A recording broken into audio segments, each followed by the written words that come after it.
Muito bem, então aqui nesta parte 2 nós vamos ver as questões de 7 a 10. Então, in all the following, the words in bold belong to the same semantic field except.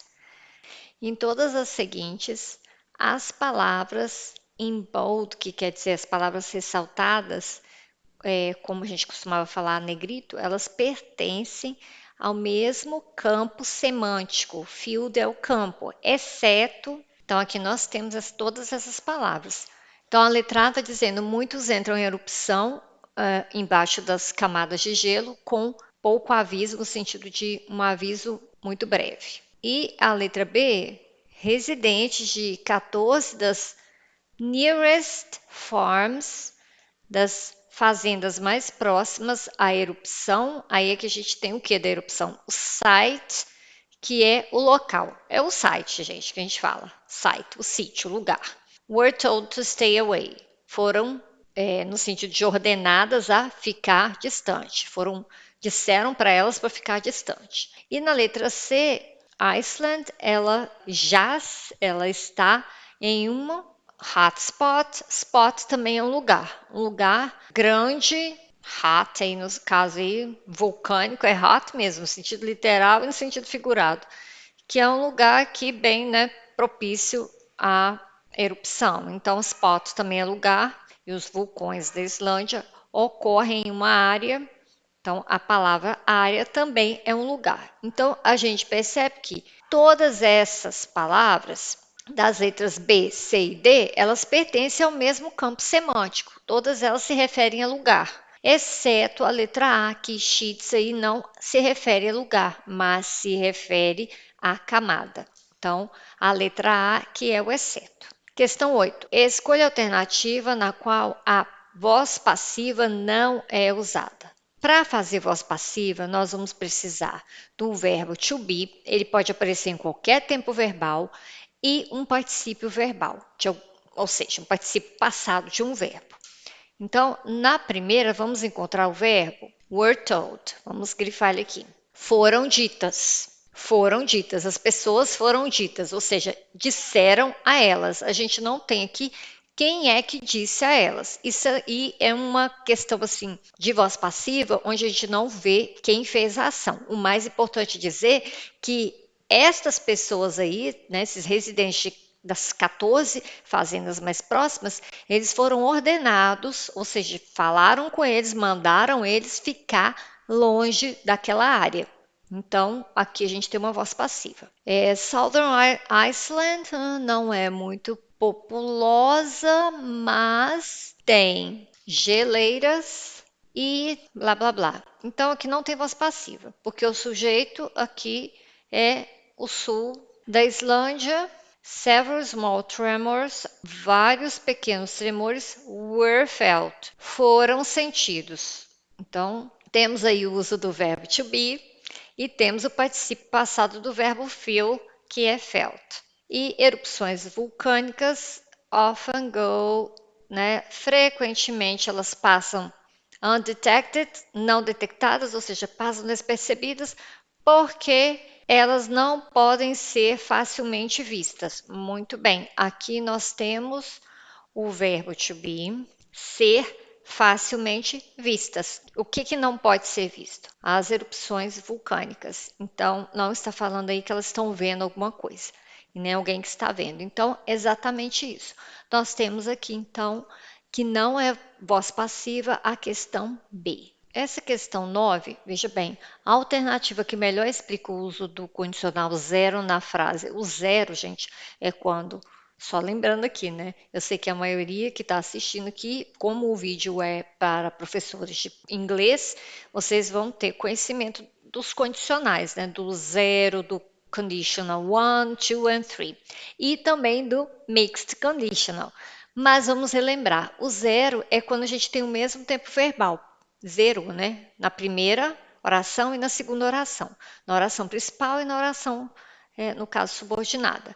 Então, a gente tem aqui essa frase, quando o vulcão blá blá blá entra em erupção, o vulcão Katla segue. Então nós temos aqui o uso do presente. Normalmente é o presente mesmo que a gente usa no condicional zero. Presente, presente. Aí é que eles querem saber. Esse condicional zero, ele é usado para quê?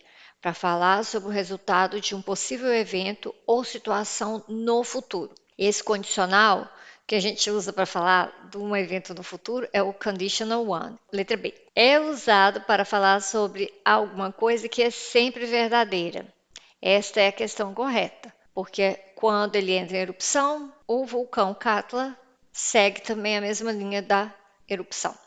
Letra C, é usado para falar sobre situações imaginárias. Não, esse aí é o que a gente usa geralmente para falar de uma situação imaginária. Ah, se eu tivesse o conditional to.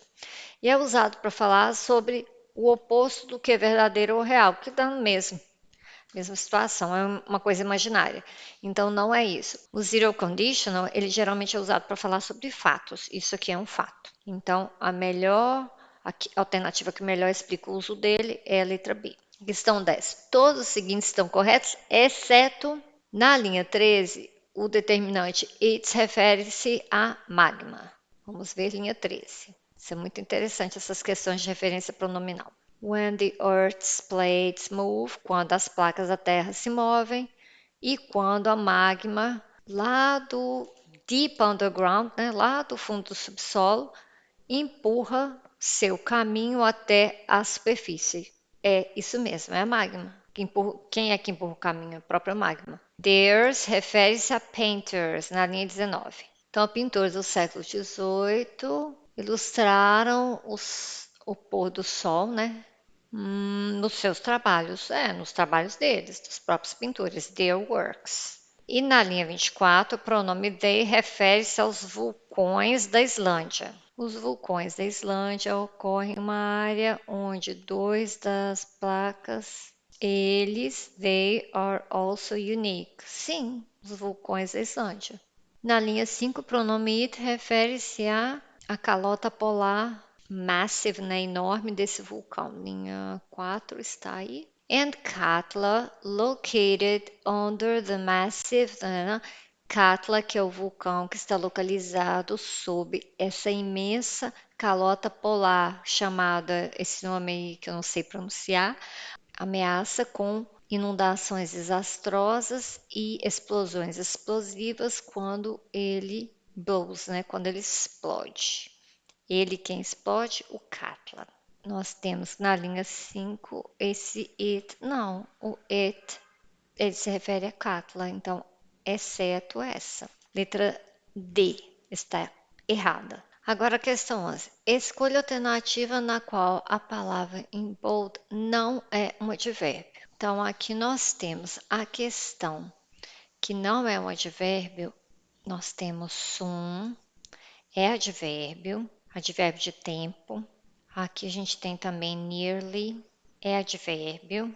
Toward, em direção a, é preposição. Então, a questão C não é um advérbio. E even é um advérbio também. Even. Então, quando a gente tem, por exemplo, incluindo, né? Isso é por isso, this is why, é por isso que alguns até mesmo fizeram esse link, né, da erupção com e assim vai. Então, even também é advérbio. Então, a questão que não é advérbio, letra C. Questão 2. I'm speechless. I don't know what to say. There are no words. E aí, a Eunice, né, ela grita, shut up, cala a boca. Porque a pergunta é speechless. Speechless é sem fala. Questão 12. Todas as alternativas são verdadeiras, exceto letra A, Eunice com floppy ears, que é essa orelhinha caída, né? Aparentemente não gostou do fato que Mimi fingiu estar sem fala, sem palavras, mas continuou falando, falando e falando. Isso aí é o que aconteceu mesmo. Letra B. Eunice disse a Mimi para não falar mais de uma maneira muito mal educada, rude, né? Certo também. Mimi com as orelhas pontudas is unable to speak. Não consegue falar porque ela está com raiva. E letra D, o que é engraçado em relação a essa tirinha é que a Mimi deveria realmente estar sem fala in the end, quer dizer, no fim das contas, no fim de tudo. Então, todas estão corretas, exceto a letra C. Ela não está conseguindo falar, ela unable, né? Ela é incapaz de falar porque ela está com raiva. Na verdade, não aparece nenhum momento que ela está com raiva, a carinha dela, e também ela consegue falar. Ela vai falando em todos os quadrinhos que ela está sem fala. Agora a questão 13.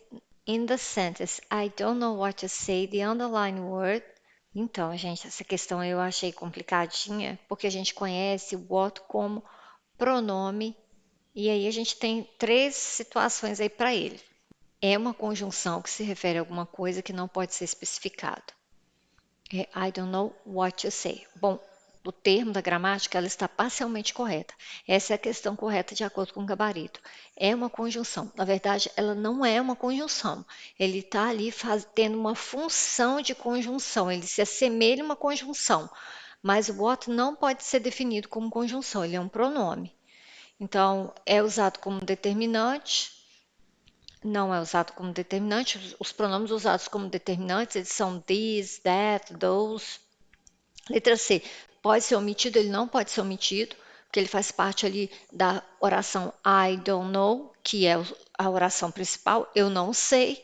Então, eu não sei o que dizer. Ele é necessário aí, faz referência justamente ao sujeito dessa oração. E links to clauses. E ele liga duas orações, certo? Que não são sintaticamente dependentes uma da outra. A parte aí to say, ela é dependente da I don't know. Então, essa está errada, totalmente errada. Mas a letra A, eu acho que faltou colocar aqui. Exerce uma função de conjunção. Talvez se colocasse assim ia ficar muito na cara, né? Mas o termo correto é esse. Então, letra A. Texto 3. O menino aí está explicando, aí o diretor fala, então, o menino está aqui na sala do diretor, Billy, I'm not going to argue, eu não vou discutir a semântica de morder, biting. Se você penetrou ou não a pele, eu estou ligando para sua mãe. Billy provavelmente tentou persuadir o diretor a não ligar sua mãe by. Esse by, gente, ele não vai ser traduzido. Ele vai estar aí só para mostrar como foi que ele tentou persuadir, fazendo o quê. Então, ele mostra a forma como algo foi feito. By expressing regret, expressando arrependimento sobre, né, a respeito do que ele tinha feito. Letra B, explicando que o que ele fez não foi prejudicial. Letra C, discutindo toda a situação, whole quer dizer toda. E letra D, falando sobre seu mau comportamento. Então a gente tem 14, letra B. Então explicando o que ele tinha feito não foi prejudicial, porque ele está falando aí, de repente falou que não chegou a morder mesmo, né? Mas aí é a ação dele. Questão 15. Chegamos à nossa última questão, a alternativa que melhor explica o uso de going to na frase Billy, I'm not going to argue the semantics of biting is. Letra A é usado para falar sobre um evento futuro que é expected, que é esperado. Não. Letra B é usado para prever um evento futuro, também não. Letra C é usado para falar sobre uma intenção firme. E letra D é usado para dizer que nós pensamos que acontecerá no futuro, também não. Então, a que melhor explica, e aí a que melhor explica, mas também não explica o uso do going to totalmente. Então, Billy, I'm not going to argue. Eu não vou discutir. Letra C é usado para falar de uma intenção firme, um propósito firme. O que acontece aí com esse going to? Ele é usado na realidade, se a gente ler o conjunto todo das frases, para mostrar que é uma evidência. Ele vai mostrar algo que é evidente que vai acontecer. Por quê? Evidente, dado toda a situação aí do menino ter tentado morder alguém, o diretor vai dizer que ele não vai discutir a semântica da mordida, né? Do que é realmente a mordida, o que ele intencionou. Então, nós temos aí, na realidade, uma evidência daquilo que vai acontecer, baseado em todo o curso das ações até então, do menino tentando morder alguém e do diretor indo ligar para a mãe. Mas aqui deu certinho, né? Que ele fala melhor explica, então é uma intenção firme. A questão é fácil. Então é isso. Assim nós concluímos a nossa videoaula sobre esta prova.